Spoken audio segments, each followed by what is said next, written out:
And we're live. Welcome to the Ludic Lens live stream. I'm here with you. My name's Chris, and we have to my left there Charlie. Say good day, Charlie. Hey guys. We have Sam down below there under me. Howdy. And then we have Fraser as well to the left. Hello. So how's everyone doing? Anyone do anything interesting game-wise during the week? Lots of work, I guess, get it out there right away. We at Chronoboros with Arvo, Jem and I have the last chance for Screen Australia funding coming up in March, so have been sort of doubling down, getting work done on that, trying to make progress. But yeah, by the same stroke, I suppose, I won't be around for a few weeks, maybe a month and a half or so.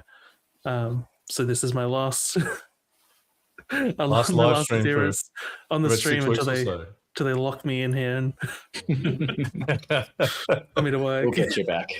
Yeah. Yeah. No, but that's great. I mean, it's really good to see you putting the effort into getting some funding from Screen Australia. So, and that's with Arvo. So, I mean, you've been working on Arvo. How long have you been working on Arvo? It's been a full year now. Yeah. Full year. And how long till you finished? Yeah. I've been working on a game for like 10 years. It's still not finished. So when somebody gives me some money, I'll have a better idea of how hard I can work when I'm getting paid for it. Yeah. Well, good luck with this one. So we're not going to see you for about 6 weeks or so. Yeah, that's right. Until that's done, until you've got your next application. And then I'll have plenty of stories. I probably have to do an extended stream when I'm back. And you'll be an expert on applying for money. Well, in some capacity, you could say. It's a lot of work. It's a lot of work. I've done it a couple of times myself. But I'm sure you can attest to the amount of work that it is, and takes a bit of knowledge, a bit of nous. Yeah, it definitely does. Maybe I'll try and collect my thoughts afterwards, since this last round that'll be it for Arvo with the government, and I can maybe I'll have a good reflection on it and try and see what I can do better for next time, or pitfalls. We'll expect an in-depth post-mortem. Yeah, I'll get my first stream back. Yeah. So this is not a game post-mortem. This is an applying for funding post-mortem. Is that correct? Very specific. Right. Cool. So yes. So we won't have Fraser for about 6 weeks or so. Yep. But Fraser's off doing exciting stuff. That's what we all want to be doing. We want to be making games. Not just I feel like here. What's the journalist that they send like overseas to go? Oh, the embedded journalist? Yeah. Yes. They're like, go do some field research and I'll be back to report what I find. Absolutely. Absolutely. Cool. What about the other guys? Have you done anything interesting happening this week? Not super interesting, but just I've been diving deep into the planning of one of my own projects, which is the project which I refuse to start until everything's planned. And I made some good headway with it. I'm up to the point of sort of really getting into player progression and the economy, which is slowing me down a lot. In light slowing it down, or is it just basically it's just that much work? It's just a lot of work, yeah. Yeah, so that's unfortunately it's a lot of things to consider. So the very light premise of the game is like sort of a roguelike bounty hunter thing where you just get better gear and progress through, but just trying to design based on every sort of gear set that people can get and sort of build from takes a lot of brain space. So, but I have been making headway, so I'm happy with that. But nothing exciting to really report on for my week. Cool. Yeah. Sam, what have you been up to? I've been learning the React stack because I want to make a web application that helps me keep track of all these plants I've been planting. One hobby sort of leads into learning something sort of software related, not game related. But yeah, no, that's cool. You said that. I've actually recently jumped into the React stack as well because I created a little web app which I just launched the other day. Not to the public, just to myself. but I can access it everywhere, which is basically like just gives you little funny conversation starters. So whenever I find myself hanging out with mates or whatever, and conversation stops, I'm like, go to this thing, press a button, and it'll give me something funny and random. And I like it. It's a lot of fun. But learning the whole React stack and web applications to do it was a bit over the top, but I had fun doing it.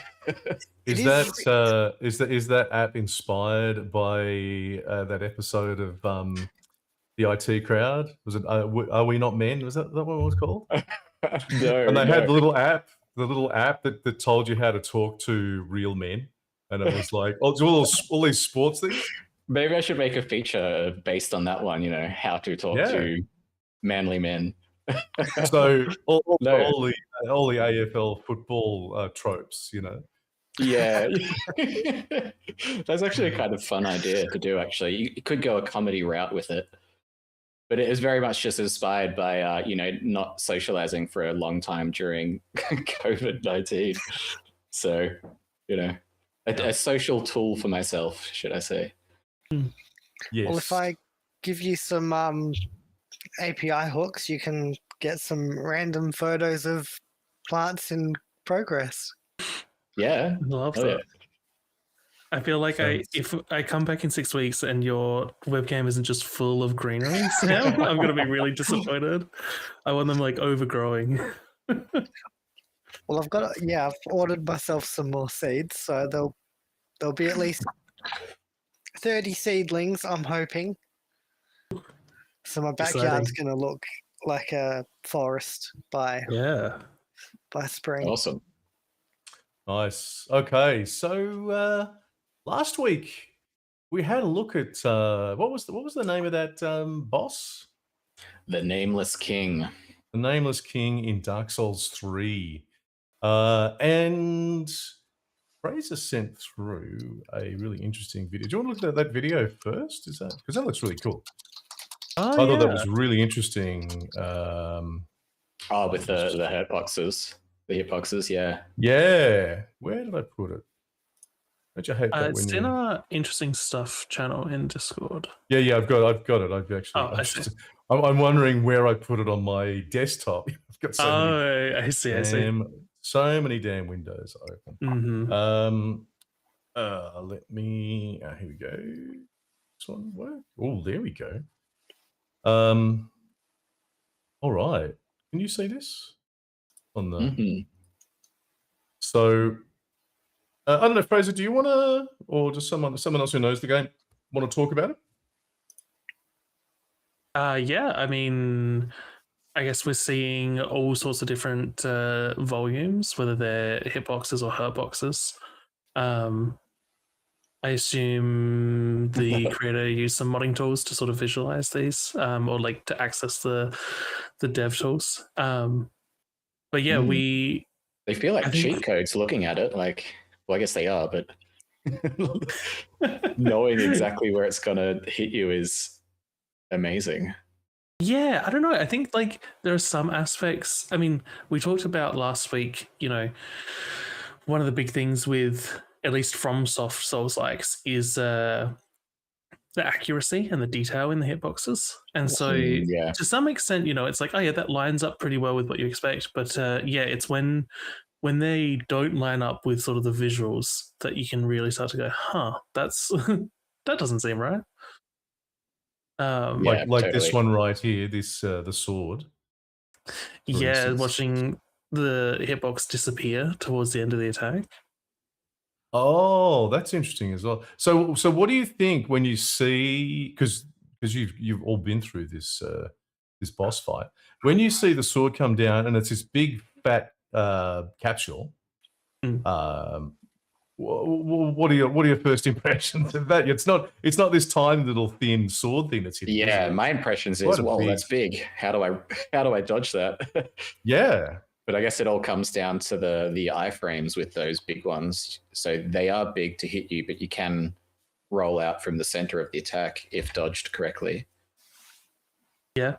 And the emphasis on positioning as well. Like iframes are great, but you know, it is a risk because you don't know exactly where the hurtbox is and how long it's there for. Yeah. So knowing sort of like the general trajectory and how to position around it, it sort of just helps reinforce that. From a development standpoint, though, I don't know. It feels, I guess, like looking at the player's hitbox, way more detailed than anything I've ever worked with before. Yeah. All those capsules on sort of all the different parts of the body. Yeah. Yeah, it doesn't surprise me. I was assuming it would be something along these lines because of the sort of battles. Now, I'm just talking about my experience in Elden Ring, but it's obviously the same studio. Depending where you hit can be different amounts of damage. So a headshot, of course, is more damage. So this, yeah, Especially with this battle. I find it really interesting to sort of see that and to get a bit of an understanding of how those collisions are actually modeled within the game.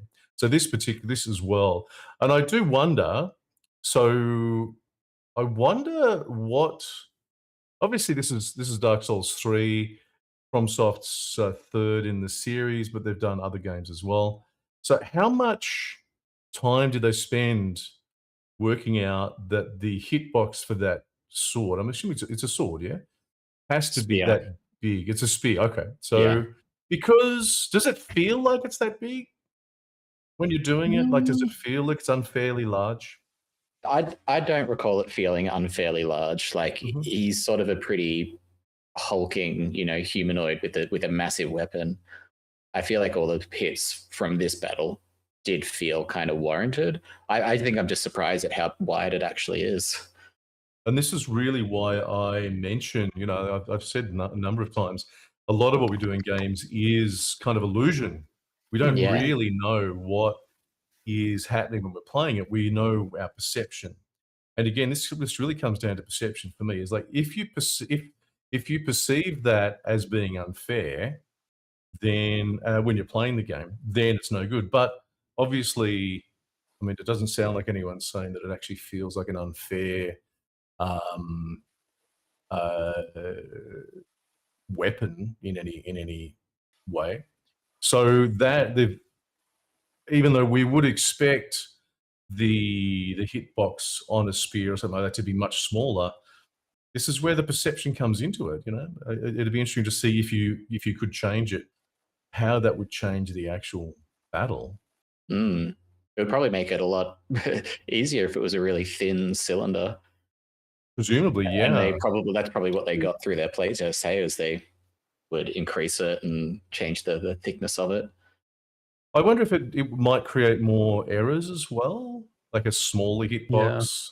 Yeah. Whether that could actually create more misses because of the sort of nature of collision detection.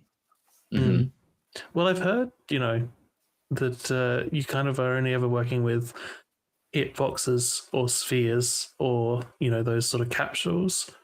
But I've never fully understood why, like what the reason is, like why it couldn't be processing more just really processing.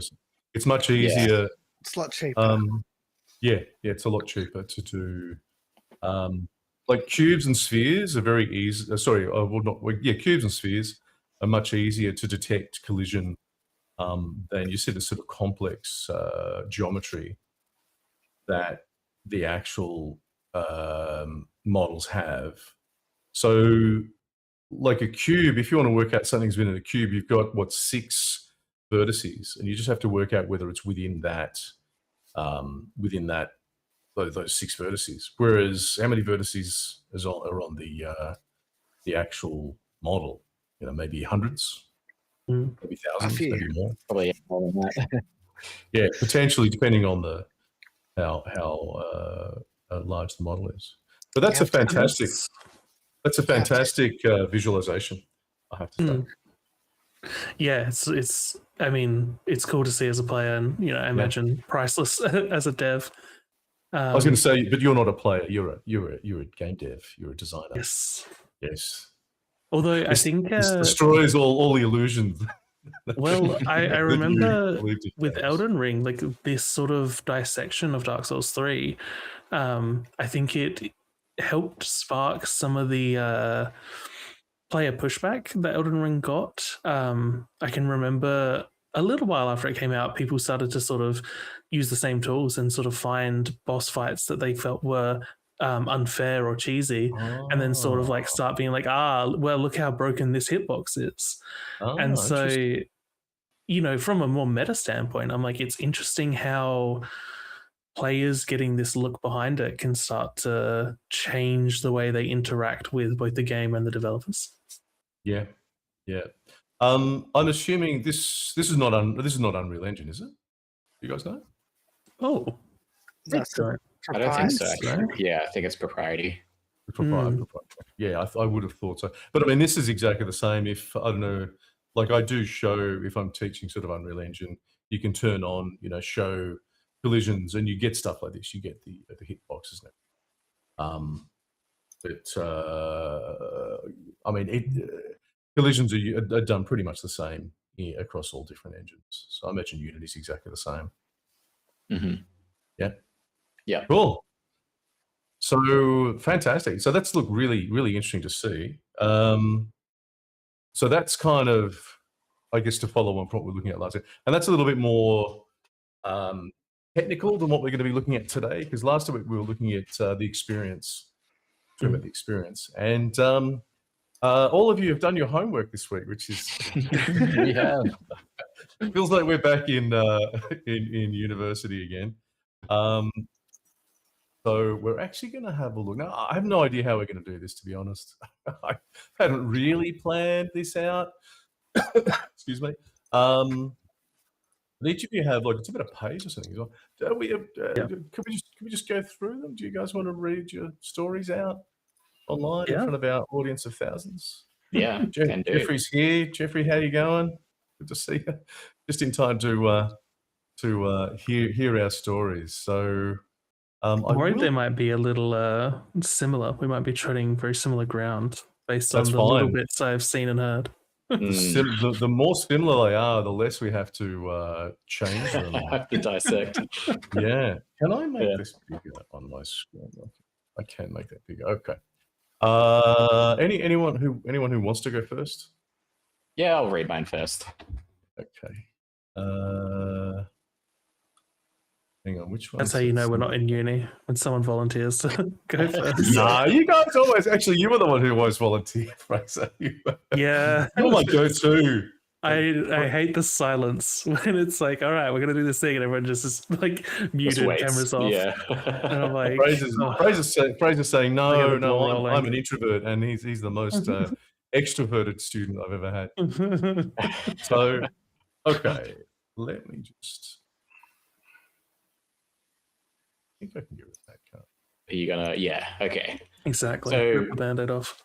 Yeah. So for context, this is just our, either made up or half experienced player stories of our experience with the Nameless King. And so we're looking to design our own combat system. Yeah. So we're trying to understand the player experience of the Nameless King. I've never played this game before, so. And by doing that, we're actually writing player stories. So each not me, but everybody else has written a sort of a player story on how that battle has gone. So sorry, I just want to put that in there. Yeah. Context Charlie. Yep, there you go. So if you want to go through that.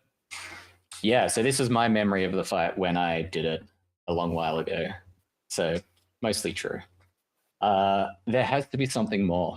The corpse sat twisted into meditation before a large cement pillar, a blue-white orb floating within it, indicating a gesture to be picked up. What an odd prize, I thought. This was a room right after a boss, after all. I looked at the figure, and I feel like I'd seen that before, a gesture used by a long-dead dragon-esque humanoid. But where was it? This wasn't a coincidence, though. The developers didn't hide things without reason, and I had spent too long in Lothric not to recognize a secret waiting to be found. So I sat, I matched the pose, and waited. Nothing happened. Oh well, can't win them all.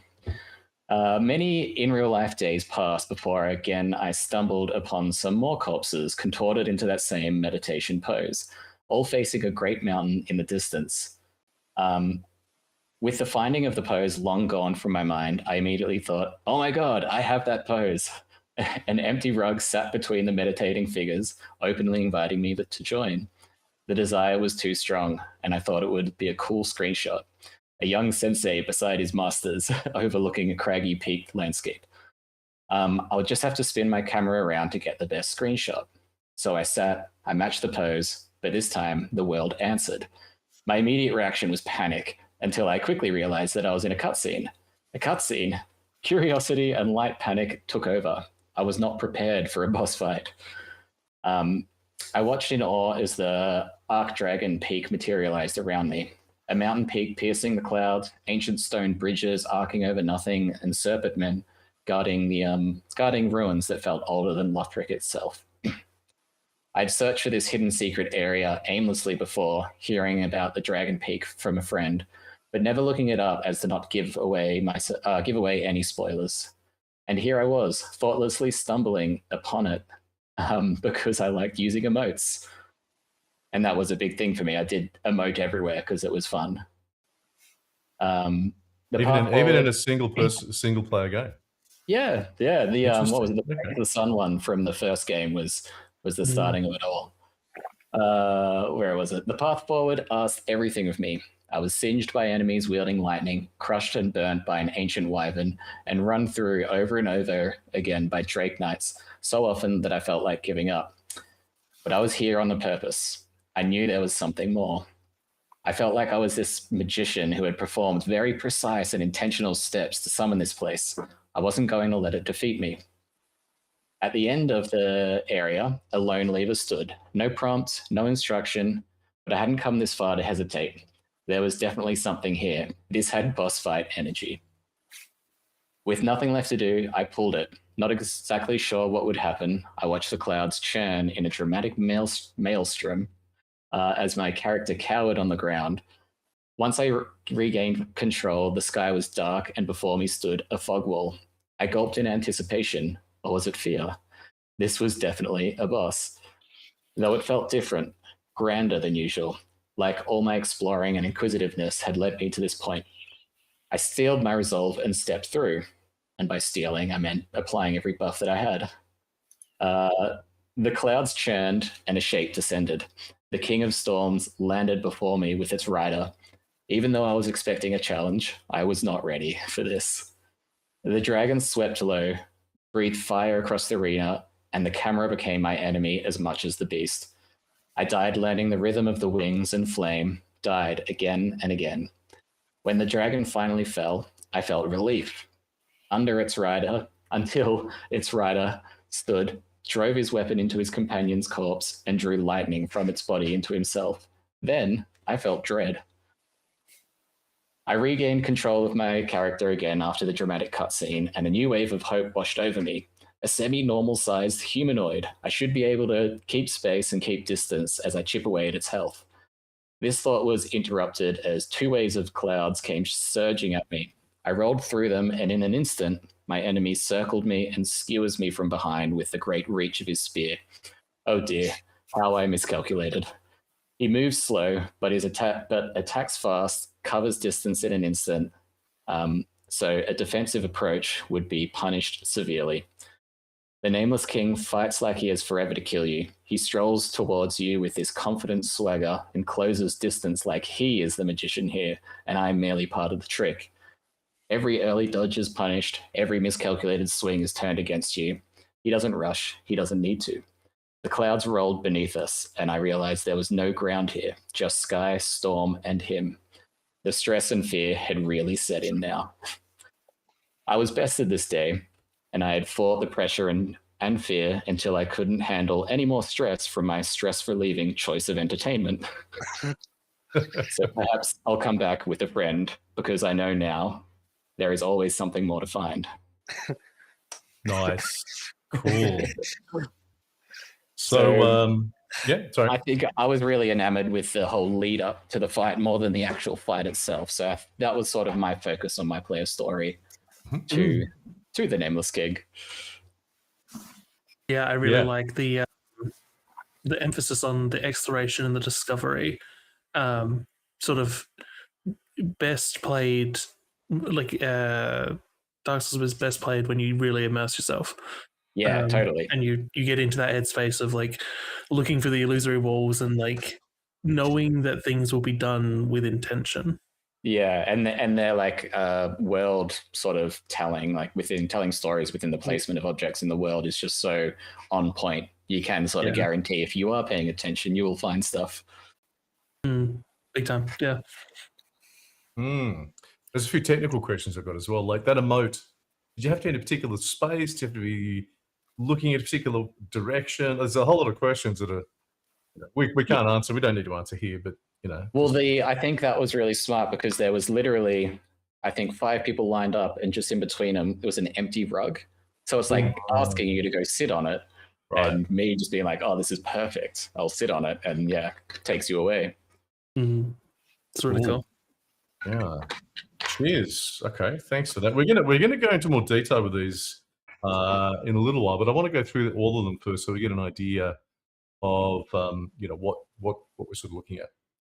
Who wants to go next? Sure. Sam?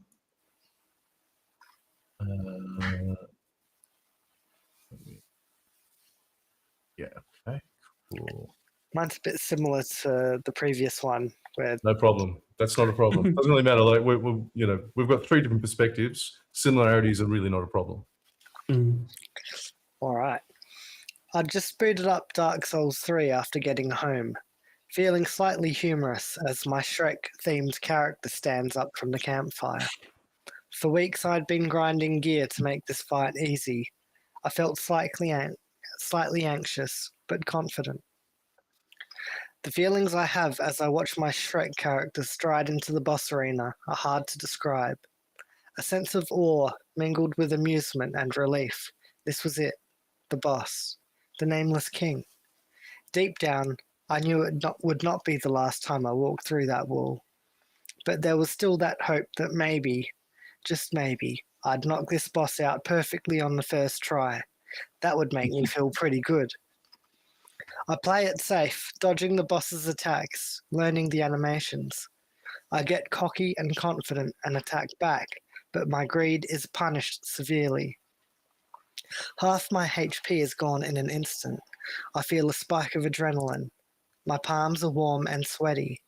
I take a brief second to wipe my hand on my pants to wipe the moisture away, fearing the controller might slip. Now with my heart racing and adrenaline fueling my body, I drink a flask. This time I play it safe, dodging and attacking where there's a visible window. Slowly but surely I get the boss down. The rhythm feels familiar to other fights.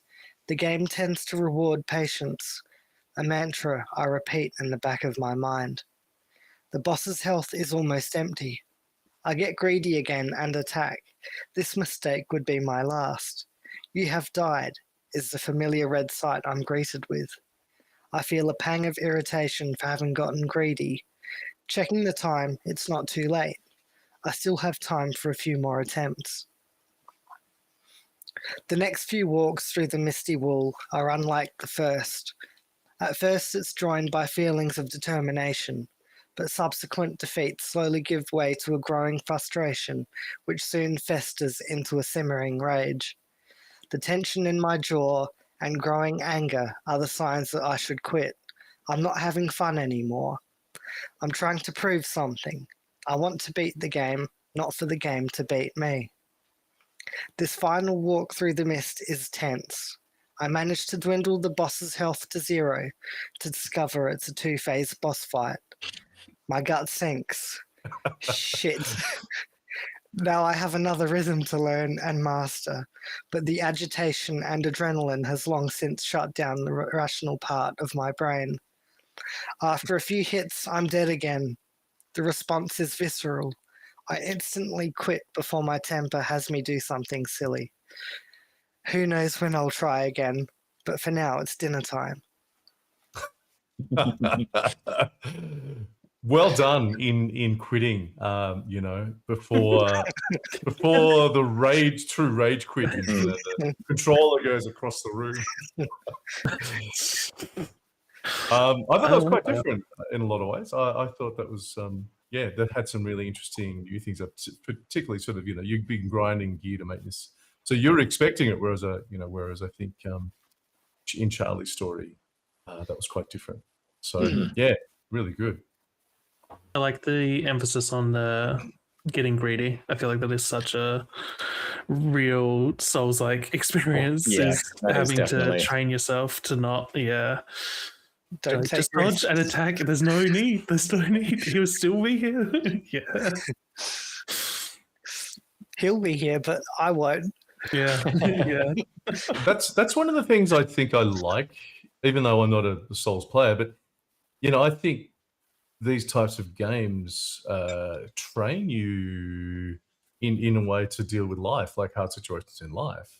Because you can't always just attack something and a problem or whatever it is. Sometimes, Fraser, you might be able to relate to this at the moment with Arvo, what you're doing with Arvo. You have to just keep sort of going. You have to, you have to do things in a measured way. You can't just attack with all your energy at once and expect to beat it. You have to show patience and wisdom Go with the ebbs and flows rather than trying to fight them. So I think these games in many ways, have a very positive aspect. Definitely. I'd like to think that too, but I do think there's probably more broken controllers than lessons learned. Perhaps we could do a poll. A poll, yeah. How many broken controllers? Yeah. That'd be fun. Which game has the highest kill count? Yeah. And the execs at Sony are going, oh yeah, another, sell another controller. Yeah. They're expensive too. They are. Yeah. Yeah.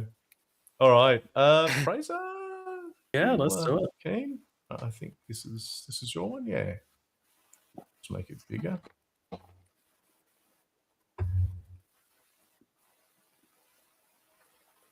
Really big. All right. Oh, okay. Go for it. Again? Really? What's the point? I'll be back here anyway. Same old bonfire, same old Estus flask, and same old stupid hammer. My body sits up anyway, arms heavy, my joints ache, deep muscle pain. Technically, my health is full. None of the pain is physical, but the mind makes it so.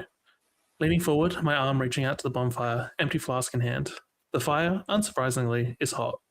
I used to pull away for fear of being burnt, or, well, my nervous system would automatically. Now I stop it from moving from the spot where the flask can be filled just before my hand can actually start to burn. I used to do it to save time, but now it's just part of the loop. My other hand reaches out, finding the hammer exactly where it always is, while my feet come under me, lifting us up to standing as the last ember liquefies in the flask. Corked, it finds its place on the belt, and I turn to make the path ahead of me. One of many, but somehow the only. My feet move on their own, down this path. Why? Because it's familiar? What's the point? I'll be back here anyway. Stories are told in the environment, bodies in doorways and weapons embedded in carved stone. The silence still holds the impression of the calamity which happened here. My eyes don't see it anymore, my ears don't hear it. Dave, the one enemy on the path, close enough to take a swing, does. It misses. It never was going to hit. He got his name back when he was no longer able to hit me. My feet moving me to the spot where my legs would lunge, diving under his sword and bringing me back to my feet out of his range. I could take him out, remove the threat, but what's the point? We'll be back here anyway. The fog wall stands before me, the point of no return, I used to think, but now I know how to get around it. My hand is partway through before I realize my leg not far behind it. Resistance breaks like surface tension, and the repulsion flips, pulling me through instead. Ah, it's you, I imagine it says. Welcome back. The arena stands before me, and the Nameless King swoops down, making his ever-consistent grand entrance, and the dance begins. My feet continue to move along the path ahead, while my hands are ready to swing this great hammer into the King's dragon mount. I take some hits, my timing was off, nothing my Estus can't fix, but something to note for next time.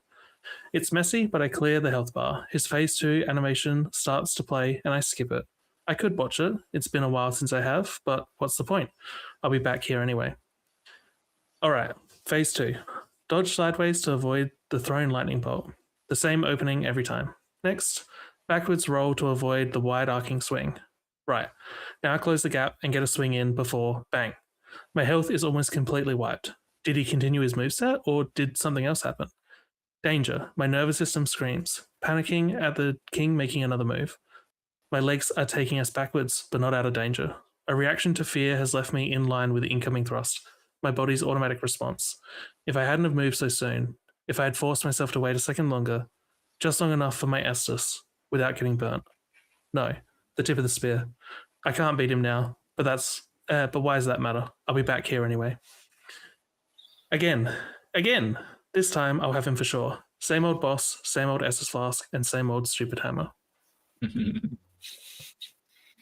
I really like how you put sort of descriptions to a really sort of mundane part of the game, like putting the hand in the fire. Like I feel like not many people would think of that, but then having this nice descriptive sort of atmospheric quality to it of, you know, getting the Estus refilled was a really cool sort of take on that. Yeah, I appreciate that. That's one of those things that's never explained, how Estus refills at a fire, and I've always found it really interesting. And then it took me a minute. I started writing this like 4 or 5 different times before I realized I want to focus on the looping aspect combined with I feel like a lot of the times we think about Souls-like boss fights as memorizing a pattern, but what I've learned over time is I'm far better if I stop thinking about trying to memorize the pattern and start thinking about deliberately moving instead of just letting my body react. So yeah, the filling the Estus at the fire was a nice sort of narrative device to sort of load that Chekhov's gun right at the start. Yeah, nice. All right, cool. All of us got wrecked. All of us did get wrecked. Yeah. It's a Souls game. Of course you did. It wouldn't have been a Souls game otherwise, surely. Yeah, I suppose you died way more bosses than you beat in a good Souls-like. So I think all of those 3 like are really good. Like they're each really quite different. Even though you're talking about the same thing, which I think is really important to sort of see the different aspects that different players maybe focus on. Before we sort of jump in, we're going to let me just back into here. What I want to do, sort of prepared something earlier, so I might have to. How are we going to do this? Like a TV chef. What's that? Yeah, essentially. I am a TV chef. That's exactly what I prepared earlier. Now, you guys don't mind if I copy and paste your stuff into stories into do what you need. So what I prepared, I need another screen. I need another screen. Okay, so let me show you what I've done. Or in fact, hang on, before we do this, let me show you. It's here. Where's that producer? Come on, producer. You should be doing more. All right, so I think you've all seen, let me just, this one. I think you've all seen, this is Confluence. I think you've all seen my Confluence, which I've used in the past to do this sort of game design, what do you call them, stuff, showing different parts of it. And, you know, we have the avatar, the game world, etc. We haven't really been through this with, I think the only one who's sort of really been through it overall is Fraser. But I'm not going to go into it sort of exactly now because I'm sort of, I guess, looking at approaching it from a little bit of a different perspective. But this is Confluence, and I think, are you all familiar with Confluence? You know where Confluence comes from? No, Confluence, yep. Yeah, so it is, it's from Atlassian. Atlassian is a Australian-based company, actually. Are they? Yeah. Yeah, Farquharson. Is it Brad Farquharson? Well, Brett Farquharson, and the other guy. 2 of them started it in I don't know, in a room above someone's garage or something. You know, the old story. The old story. Yeah. But they were basically putting together support stuff for software engineers. So you've got Confluence for like documentation and stuff. You've got Jira for keeping track of your software engineering projects, and a whole lot of other stuff as well. Figma for a good visualization of stuff. Is Figma part of Confluence? I thought it was part of Atlassian. I think they might have bought it rather than creating it, though. Is that? Oh, okay. I'm unsure.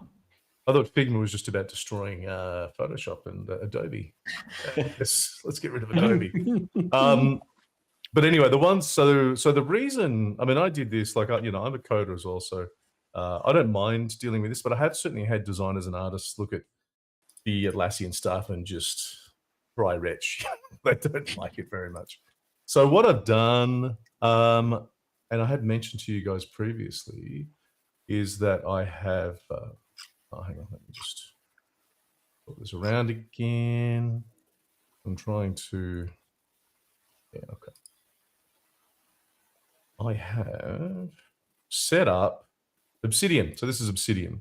I don't know, have you guys looked at Obsidian? I mentioned to you guys, I think, off stream. Yeah, previously. Yeah, I'm now using it for all my notes. I haven't done any like this visual stuff mapping, but just like having somewhere that compiles all my notes in. You will is so after good. today, you'll be like, "Oh my god, why haven't I touched this before?" Because it's really quite powerful. It's simple, but it's quite powerful. So I've set it up, and I find Obsidian just easier to use. I don't know what it is, but the color, like I've set it up so you've got, colors here. I kind of like this. This works for me. And I've also got like, hang on, in here. Oh, I don't have any. I've actually set it up with a theme as well. So if you go into different parts, you can sort of have different, not that, colors. Was it heading 2? So you've got, I think particularly for creatives, like it just works better. Heading 3, just having that sort of more creative thing. So that's what I didn't really like about Confluence. It just felt very engineering. I think I think for designers, for the creative process, this I think works a lot better. Plus, it also does have these boards. So you can see this is the same. I've set it up the same as the previous one. So we have an avatar, we have a player's avatar. Obviously, I've spent a lot of time. I haven't done anything here. I've left it blank. The game world, game characters, and I couldn't remember the name of the. What's his actual name again? The Night King, the nameless. I put king. the nameless king. That's who it was. We'll do our own thing anyway. And also, I just so we have the story here, and I created just a basic, canvas sort of thing. So canvas is a little bit like, Miro boards or a whiteboard kind of thing, except you can come into here and you can actually edit this stuff. So this is, in fact, that note, but it's connected in here. And so we can actually go in here and play around with it. And we can drag other notes in there as well. So this is the actual, all of these notes. So what I want to do is I'm going to just copy and paste your stories into here. And what I'd like to do is sort of actually go through and just do a little bit of a relatively unstructured sort of analysis of your stories. Just to sort of get an understanding. What do they say? I'm not trying to sort of fit it in any particular structure or anything at the moment. I mean, I've kind of got this here. We've got a vague structure we can use, but we don't have to do that. So let me copy and paste that. I'm also seeing apparently Jeffrey is using Obsidian for D&D and TTRPG development. Yes. Linking is really cool. It's a great piece of software, I have to say. It's really flexible. You can do plenty of things with it. So let me grab Charlie's first. So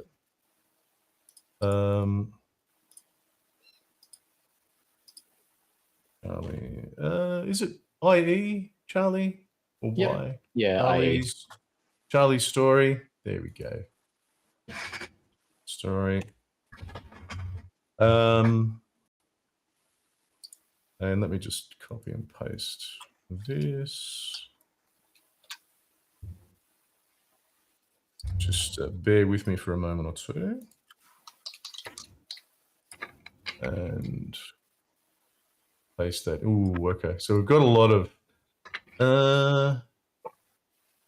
why have we got so many? Is there another option for pasting. You should be able to paste without formatting. Paste as plain text. There we go. That's better. So maybe let's go through Charlie's story first. I'm not sure how much time we're gonna have. And so we've got that in here. We've got the story like so. And we can also create a new canvas.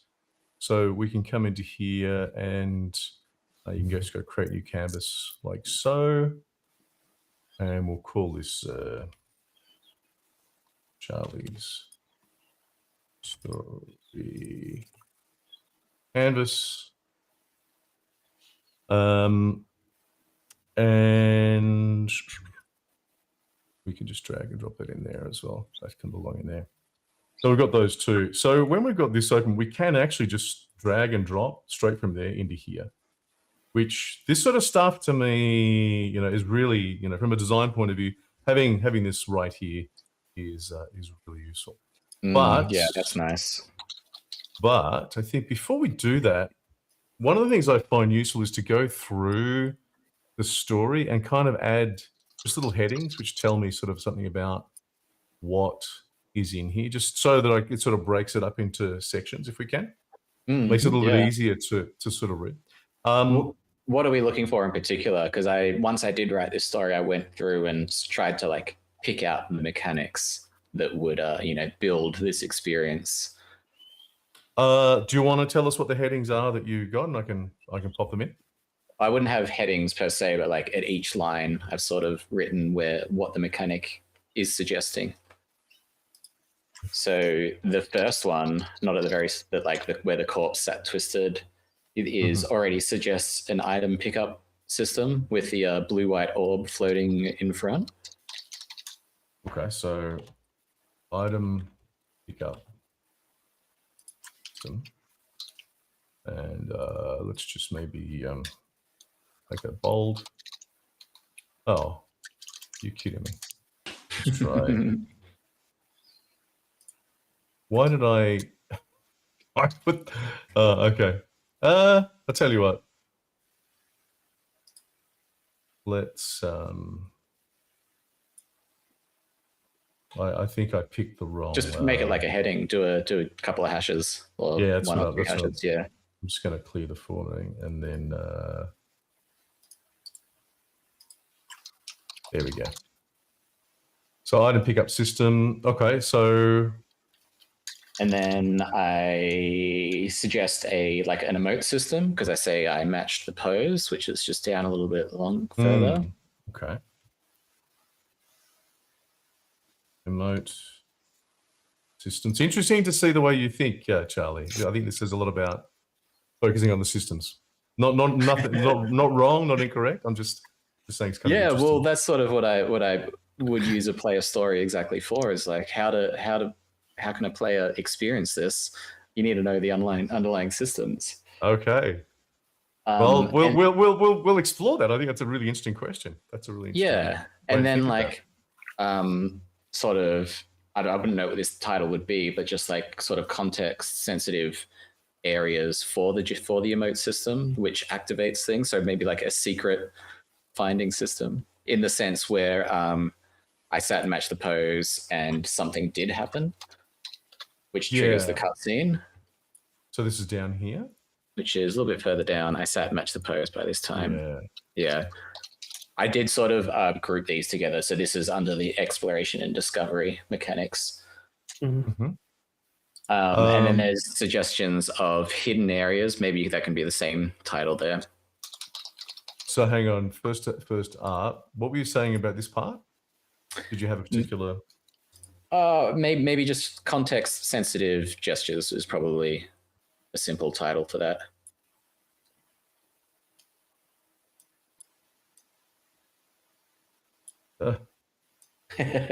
Sensitive gestures. Yep. And then the next one could be that whole paragraph there was environmental clues. or like environmental storytelling.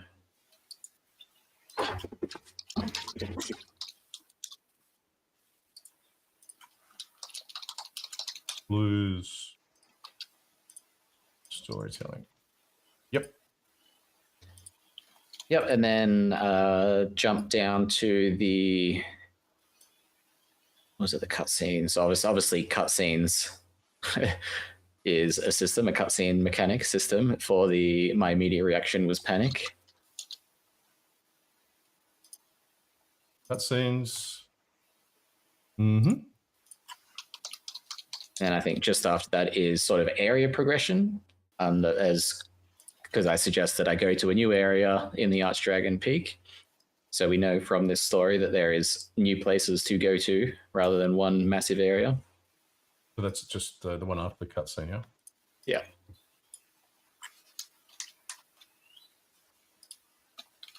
Progression? Yep. And then as for, where's the next one? So down at the, where would we be? With nothing left, I pulled the lever. So down there for the world interaction mechanics, I've sort of got switches and objects, fog walls for the for boss fights.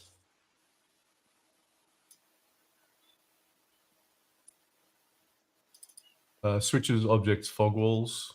Is that what you mean? Yeah. Okay.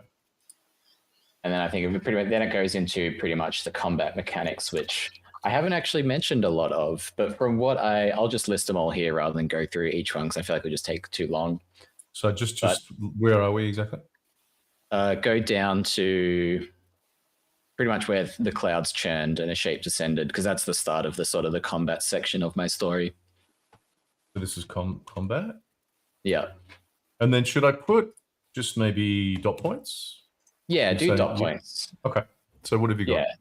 So first of all, I've got like damage types, which is fire, lightning, and physical, which I can pull from being hit by lightning, burnt by fire, hit by a spear.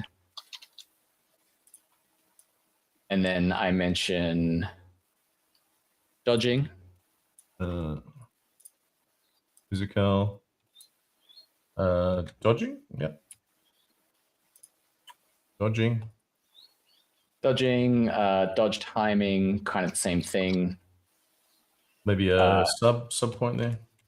Yeah, Dodge well, that can probably timing. fall under timing, because the other thing is like every miscalculated swing is turned against you, is one of the lines, is kind of like an emphasis on timing your attacks. We don't have to be perfect at this point, so you know Yep. we can leave it. So timing. There's a buff system for buffing his stats. Buffs. Yeah. There is the death loop. What did I write there? I died learning the rhythm, died again and again. So we know that death isn't final. There is like a looping aspect. Or resurrection. Actually, you just said system. something. So we've got timing, rhythm. Rhythm. Yep. Rhythm. How do you spell rhythm again? RY. THM. Rhythm. Yeah. Rhythm. HY. HY. Where the hell does this word come from? You know, what language did we import that from? That's not English. Rhythm. Rhythm. Yeah, because I think that's an important element. That's a really important element of it. Timing. Yeah, definitely. Yeah. So sorry, what were you saying? The loop, death loop. Yeah, death loop, I guess, loop. sort of resurrection. So there is a factor of dying and trying again. Yep. Within the game rather than just a straight load. Mm-hmm. And all my other ones are kind of more or less the same. Okay. And the multi-phase bosses is probably the other big one. Multi-phase bosses are, and I do specifically mention projectile attacks. So there is long-range attacks as well as melee.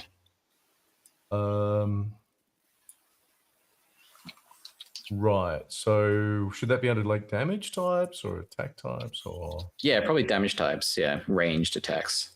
Ranged. And melee.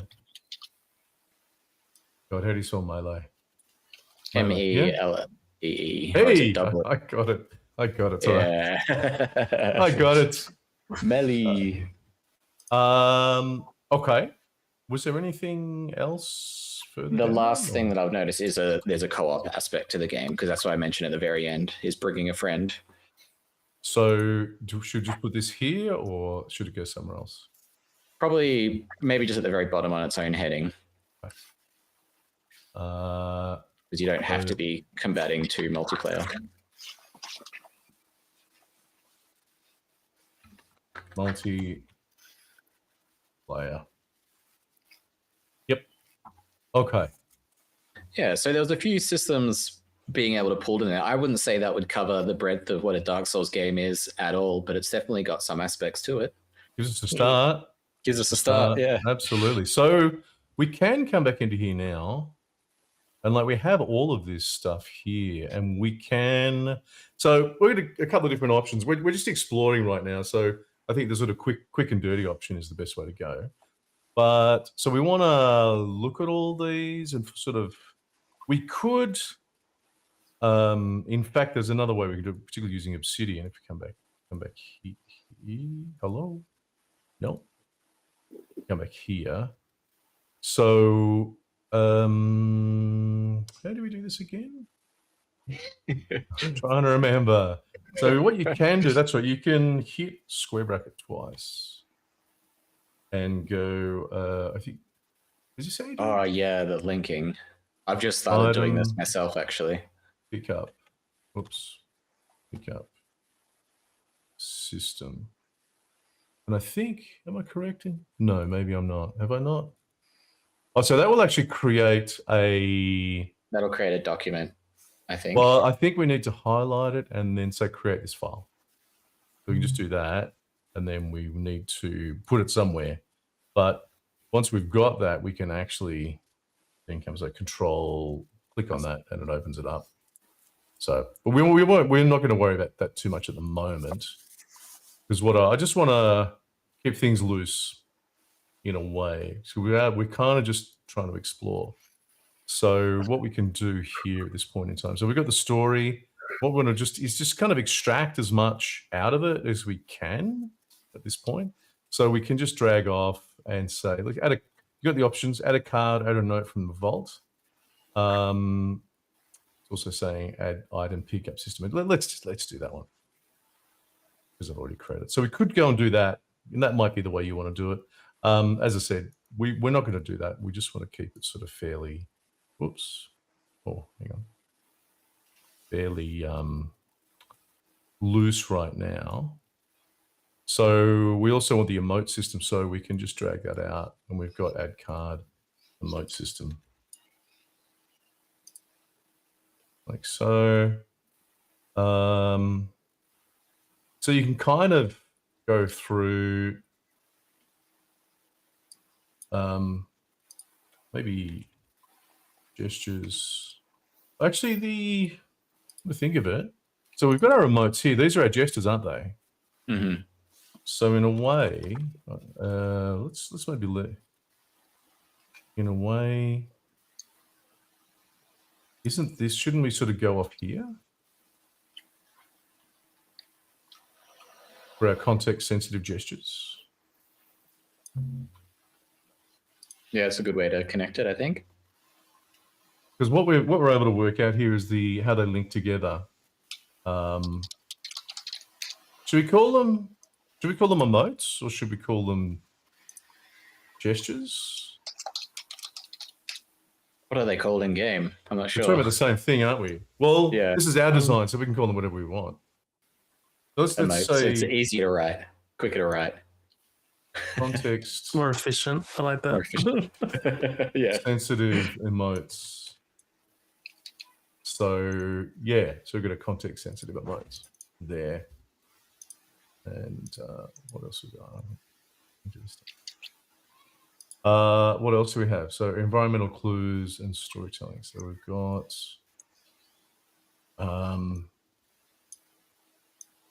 let's say sort of environmental storytelling. And then within that we have like our oops.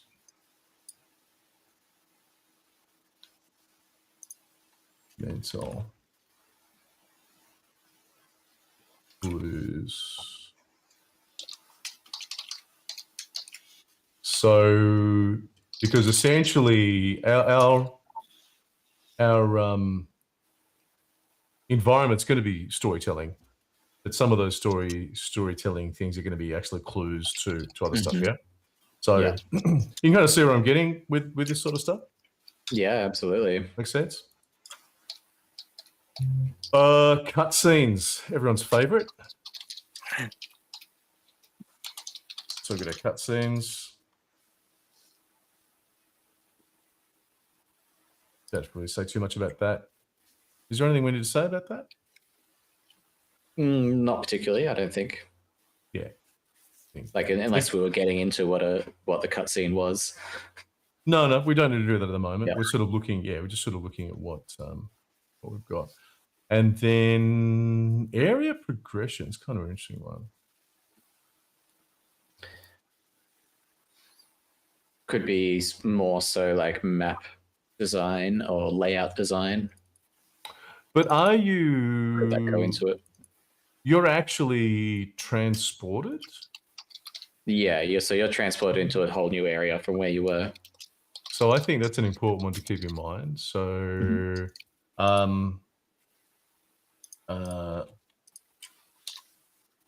teleport to boss area. That's pretty common in the I mean, Elden Ring does the same thing. Yeah. Yeah. So there's the teleportation stuff going on there with your progression. Elden Ring have many isolated areas though? I felt like everything I saw was you could walk from one point to another. There was a couple. There was like there was the first one area where you get in a coffin, I think, and you go over, like you float up a waterfall or something. Like you can't walk there. That's sort of a little cutscene to get to. Also, the first area, like when you actually start off. Oh yeah, true. You can never get back to it. You can get back to it, but you have to go a specific way. Like you get teleported back, so it's like a separate area. And then there's also what's that city that's like it's a pretty big separate area, but you have to kind of teleport to that area as well. With the whirling things and everything's destroyed. Oh, yeah, right up the top. That's right. Yeah, you do have to teleport to that one. Yeah, can't remember what that's called, but yes. So it was open world, but it also did have those a few areas in it. So the switches, objects, and fog walls. We're talking about interactable objects, interactable world objects. My favorite, interactables. Interactables. Come on, that's a word. I'm sure that's a word. I just made it up. Hey, I use it all the time. Oh, me too. There's nowhere else that's an interactable. I mean, we could put more on there. You're not gonna give me the. How do I move you? Oh, I have to move you off like that. I don't think we need to put the other stuff on there. Where there's interactables, we can. That's good. Yeah. Oops, I keep. But then, yeah, if you were going in depth, you would then have a section for what the switches would do, what the fog walls are. Yeah. From there. So with this one, I reckon what we can do actually is create a new note with all this stuff in it, I reckon. So let's jump back into here.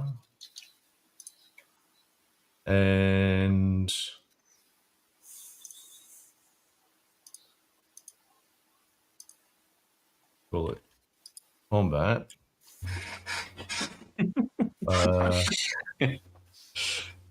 No, we can't call it combat. We need to call it Charlie's combat.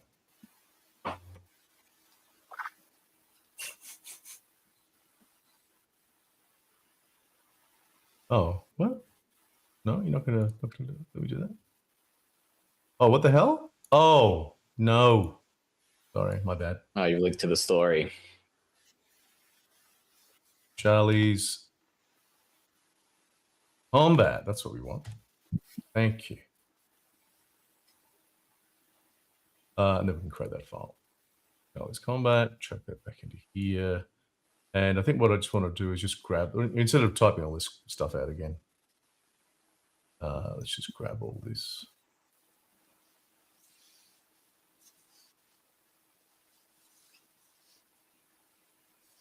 Drop it in there.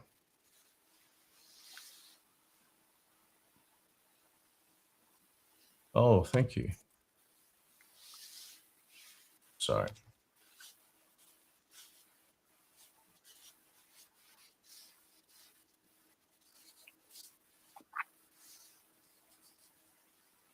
Okay, so now we can get back into here. Drag that in there. So I've got all that information if we need that. And I'll link that up like so. And the emote system, did we not already talk about the emote system? Yep. Yeah, it's up top. Oh, sorry, my bad. I've gone. That was mostly old from mine, I think, other than the multiplayer. Multiplayer, yeah. So aspect. let's add that as well. Oops. Multiplayer. Cool. So we've just got that. So we've sort of broken down the story. So this is just like a first pass. Let's not assume this is the sort of be all and end all, but you can kind of see we've sort of broken it into different areas as a first pass. Yep. So we've probably got time to do maybe one more. I don't think we're going to get through both of them.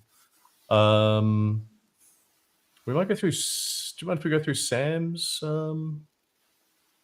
phrase? I don't want to neglect you, but you're not going to be here next week. So yeah, that's all right. That's fine. So let me come back in here. New note. Sam's story.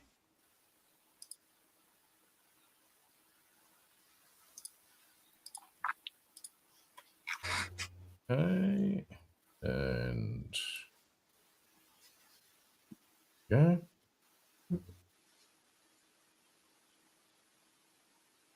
And text. Cool. Was that all of it? I think so. Yep. Okay, so we've got all of it there. Sam, I don't suppose you have sort of ideas about different parts of the story? I like the way it does that. From the start, I can see sort of like character customization based on. Yeah, that's definitely the first thing that jumps out to me. And equipment would be the second, based on grinding gear. So similar to the pickup that's been mentioned in Charlie's story. So hang on, Yeah. first one was character customization. I think with the grinding gear, that suggests that equipment and stuff can be improved. So sort of like an upgrade system for your gear. grinding gear. That was that one, wasn't it? Yeah. So the third one, I play it safe, dodging the boss's attacks, learning animations, get confident attack. Okay, so there's a few things in here, isn't there? Back at the first one as well, we mentioned a campfire. So standing up from a campfire does suggest that there's like a rest point at a bonfire. We can't really glean specifically what that rest is, but there are a suggestion of checkpoints is also there. Mm.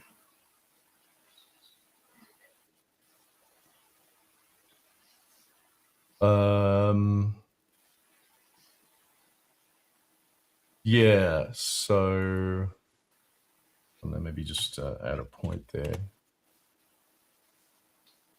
Campfire. Okay. So yeah, so the third one, there's quite a lot in there, isn't there? Yeah. Let's say dodging attacks, learning animations, cooking confident. So this talks about. So let's say the we're talking about the boss attacks, and there are these things related to the boss attacks as well. So this thing about learning. Yeah, learning animations, sort of like attacks of opportunity or attack windows. Yeah. With the attacking when there's a visible window. So the what would you call that? Greed punishment. My greed is punished severely, like suggesting over attacking and just swinging wildly is dangerous. I think that's very indicative of Dark Souls. How would you? Because that's an important. I mean, it's kind of strategy there as well, isn't it? Strategy and timing, yeah, that falls under. There's baiting specifically from Souls bosses, especially Elden Ring. Did you say baiting? Yes. Like baiting the player to react. Yeah. Baiting. Yeah, that's a good one, actually.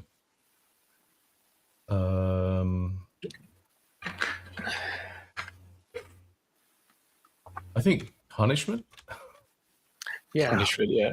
Is a really important one. There's also mention of HP. Reward as well. HP. Yeah, so there's health, etc.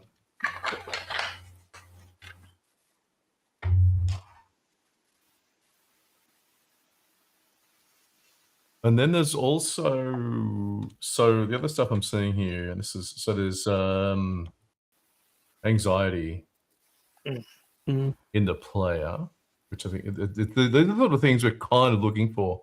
I mean, we're talking mostly about systems with Charlie. That's why I said it'd be interesting to sort of compare, Charlie, because there's different ways to look at it.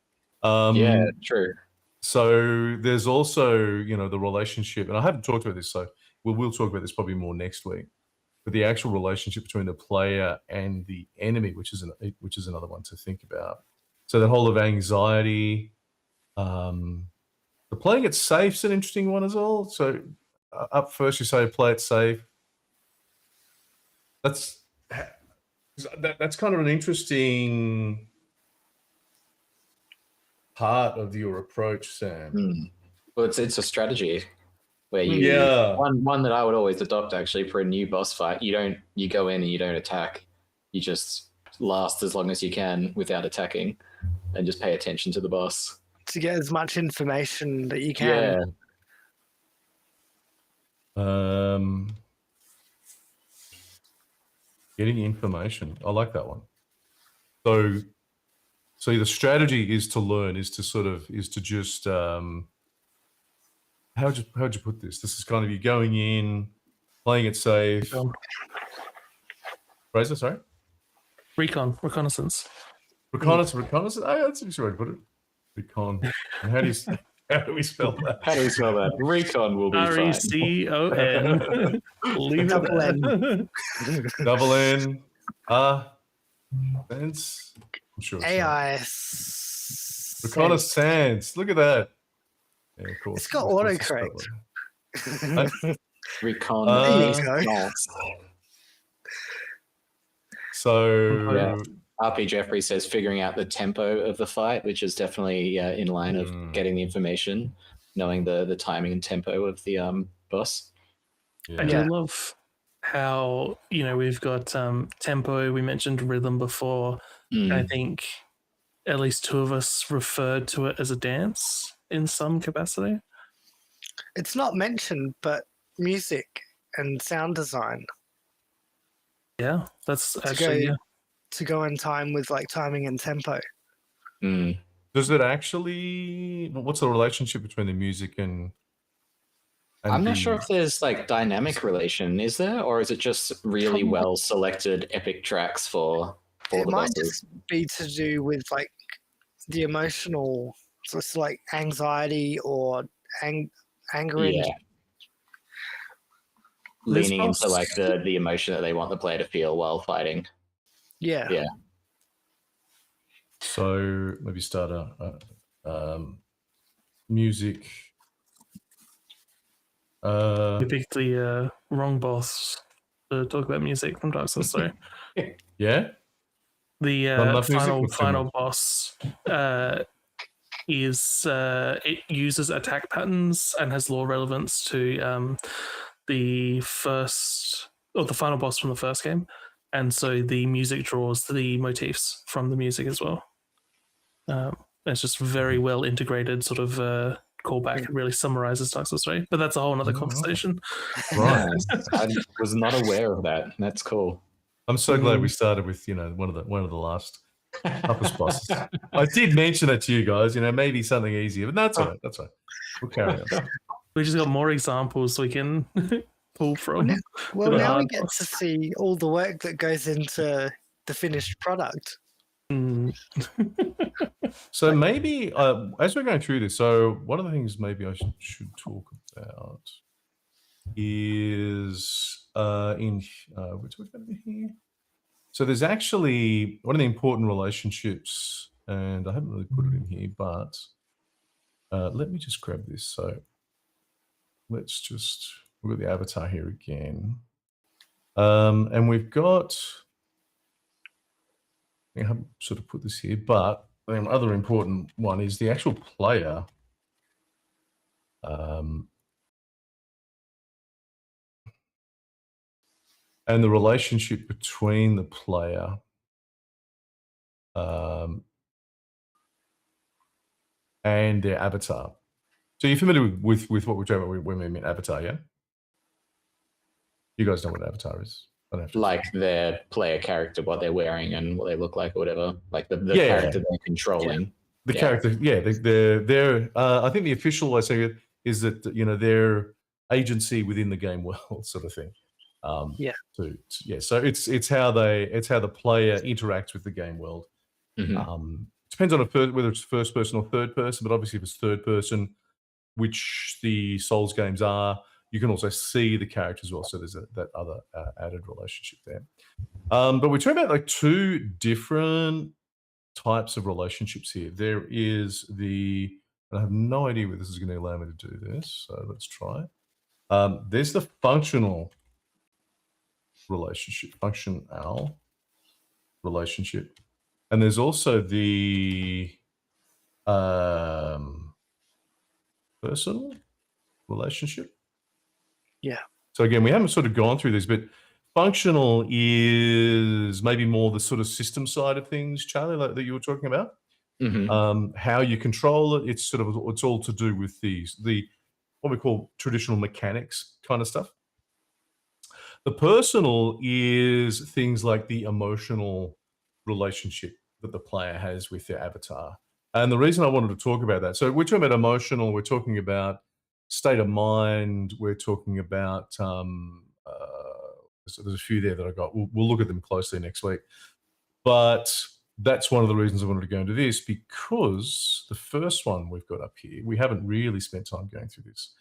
And this is where it can get time consuming when you start really digging into the different parts of these relationships, because there's a lot to look at. There's the functional side, which, we kind of did look at more. We focused more on this is more the functional side of things.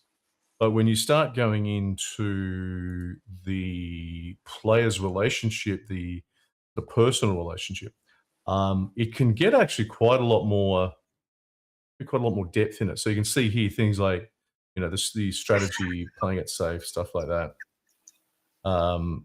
And who isn't personally attached to their From Software? I didn't have a monstrosity. I had a good character, but you know, but I'm not a not a Souls. I feel like I always do that. I create monstrosities and then I like detach from them. I'm just like, I don't like this character anymore, but I'm too far to start again. So just so keep on playing. I did want to sort of go back to this one and talk about, you know, because your Shrek character, I think that should be a capital because I think this, you know, this one line really points to a whole lot of stuff about more than just the mechanics of creating a character, but like your personal relationship with the character. So do you want to maybe talk about that a little bit, Sam, as this is your Shrek character?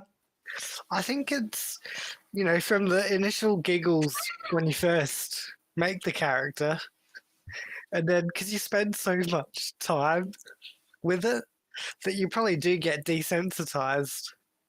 But then when you come across like a cutscene, there's always the chance that you might just lose your shit, just giggle because it just looks so far-fetched. So is this kind of like a thing of comedy? Like, yeah, how to describe it? well, Or is it subversion? I mean, would you be like, is it a subversive kind of? I think because so. you do see this in quite a bit of quite a lot of games where where there's really a high level of customization, and you get like definitely certain YouTubers I know who will just take it to the nth degree and make it look grotesque and whatever. And to me, that's kind of an element of subversion. So, I mean, it may not just be that. And I think subversion. RP Joffrey just mentioned it there, that allows us moments of eased tension or like comic relief. Comedy, but I guess ease of tension. Yeah. I remember I had a really sort of what would I call it? Sort of a funny psychological relationship with my Bloodborne character, because when I was playing it, I was like, I just remember feeling so much terror for some of the enemies and trying to get through the areas. It really stressed me out. But what helped me was dressing my character up as like scarily as possible. Like, so I became a monster myself to deal with the monsters within that game world, and I was wearing like executioner garb and all this stuff hanging off me that made me look terrifying, and that helped me get through it. It was just sort of a weird way to deal with that, but it made it really personal for me, which you know is in the same light exactly with the Dark Souls 3 customization. You know, I don't think I faced that in Dark Souls 3, but so okay, so that's really interesting. So actually, what was it you did to your character? First up, I just chose really scary looking garbs of clothing.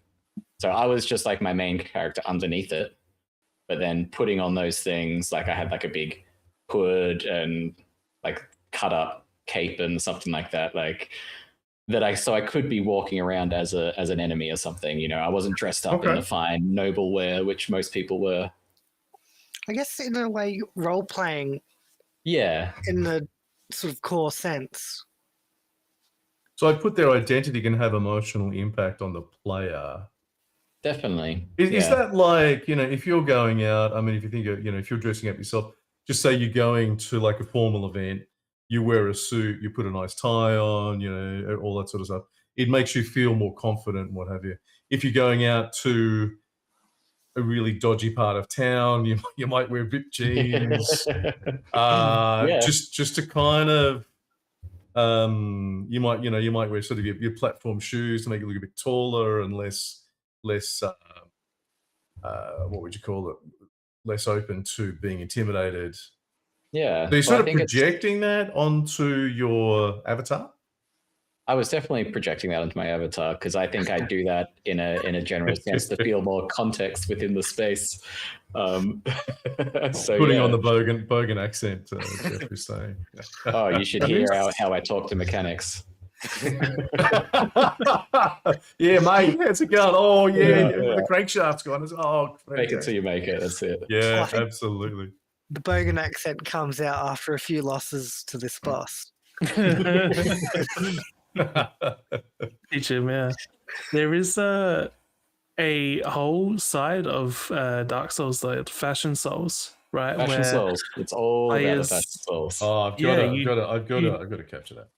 Right, like you deliberately do not care about the stats, and It's what bonuses you might get. It's all about how the individual pieces go together. Yeah, and I for one am a Fashion Souls player. I care about my character stats, and I focus heavily on those. But the armor, it was just such like infinitesimal differences. I was just like, screw this, fashion all the way. Yeah, and who like I to me the like ugliest things I can. For me, it was who doesn't want to play as a samurai? Like, if you got the opportunity to play as a samurai, you've got to go for it. You're going to get all the best samurai gear and weapons. That was one of my playthroughs anyway. Nice, yeah. But that's footage of again me playing cut in here. What's that? I need the footage of my playthrough cut in between. You'd be like, I just want to play a samurai. And there's this half-naked guy with a giant hammer. But that's that roleplay element, as I think you're about to say, which I have always very much related to the personal experience of the player to the player avatar. Because it is, though you can intentionally design things, it is up to a lot of players to inject that personal side of it into it. Mm. Is it classified as an RPG? Yes. I'd imagine It so. would be, yeah. Action RPG, I guess. Because that really starts getting into the core sort of pillars of what does make an RPG. Not just from appearances, but sort of having it sort of shape who your character is through stats and and visual customization. Yeah. So you can kind of see when you so we've got the two options. So we've got the two relationships, just because we need to wrap it up in a second. So we've got the two. We have the functional, obviously, which a lot of us focus more on because hey, we have to program it, we have to code it, it has to work. So that's fair enough. But when we start taking this personal relationship into account, we discover a lot more about, and a lot of this stuff is really important and will maybe have an impact on elements of the that functional relationship, but it's kind of hard to capture in that if we just focus on that one. So there's a lot of stuff going on here that's important to understand, and we can spend a lot of time actually diving into this. We've kind of ran a bit out of time today, and we haven't really. We've got a lot more we can go through. We'll carry on next week, but to me, I think it's when you start looking at these types of things instead of just the mechanic stuff. When you start understanding what is the story, what is this game to my player. And when you start thinking about the player's relationship with the avatar, but then also we haven't even started going into this other one here. Where are we? The player's relationship with the actual boss. So there's another element that we need to sort of unpack. Like what's going on? And there's a lot going on. I can even just see when I'm reading the stories. You look at the emotive language. There's a lot of stuff. I mean, apart from, the mechanics and everything, sure. But the mechanics are supporting or creating that emotional state, that emotional response. So focus on both of those is really important. And you can see how long it takes. It's not something, we're unpacking it here. We're probably going to spend, I'd say probably at least half of next session going through this as well. But once you've got all that information, that can really impact how you code up your game, how you do your mechanics. So all this sort of stuff goes into that. But anyway, yeah, we'll come back next week and we'll go into more depth. From last stream, I started writing fictional player stories for my planned game, the one I mentioned at the start of the stream, because I thought it would be very helpful. Yeah. So definitely using it. Absolutely. Are you gonna take us through that at some stage, or is that just an NDA kind of thing? No, I will when I have a bit more foundation set. I do have my foundation, but I haven't got my pitch. Sorry, I should say, and I don't want it to fall flat if I haven't worked on my pitch. Is this something? Are you going to be applying for money as well? I happen to know a guy who's done a few applications for. Look, you might be really dope, yeah. And every time I do hear about Arvo going through, I'm like, oh, maybe what's the harm in trying? But it's a lot of work. Don't underestimate how much work it is. No, I'm not, which is why I'm not sort of chasing it just yet. That, and I don't have any sort of functional prototype, so I think it would be a long while down the track after I've planned and made a basic prototype is when I would think about aiming for something like that. So it's a bit of a way off. Bit of a way off, yeah. Yeah, fair enough. Alrighty, so that was a bit of work, wasn't it? That was fun. Yeah. This is kind of what we were talking about when I was talking, last week or the week before about you feel like you're spending so much time on design and you're not really doing stuff. Like instead of just jumping in and starting to code, it's like, look, going through all this sort of stuff is, but I think it's actually really useful. I think this really pays off big time by going into totally. I think having visuals like this as well is super important because as the weeks go by and whatnot, you can kind of forget about certain things or aspects that were once important or, that you really want in there. So just being able to reflect, just to refer back to things like this is, pretty paramount to stay on track. I would say actually we do. It's not just we can forget. We do absolutely. Yeah. Something which was vitally important 5 weeks ago. It's like, oh yeah. That's, what was that? Oh, that's all this. Oh, geez, I should be looking at that. Yeah, that's a really. You almost need something which, so that these things pop up, every week or so to remind you, otherwise you do forget. But that anyway, could be the next React Stack web app that we make. Game developer reminders. Put your to-do list in and then set the time. All right, guys, we'll wrap it up there. All right. Jeffrey and Human's been commenting as well. So thanks to all our viewers. We'll be back again next week where we're going to continue to try and design our own Souls type game. It's going to take a while, but we're going to have fun. We're going to have fun doing it. It'll be good.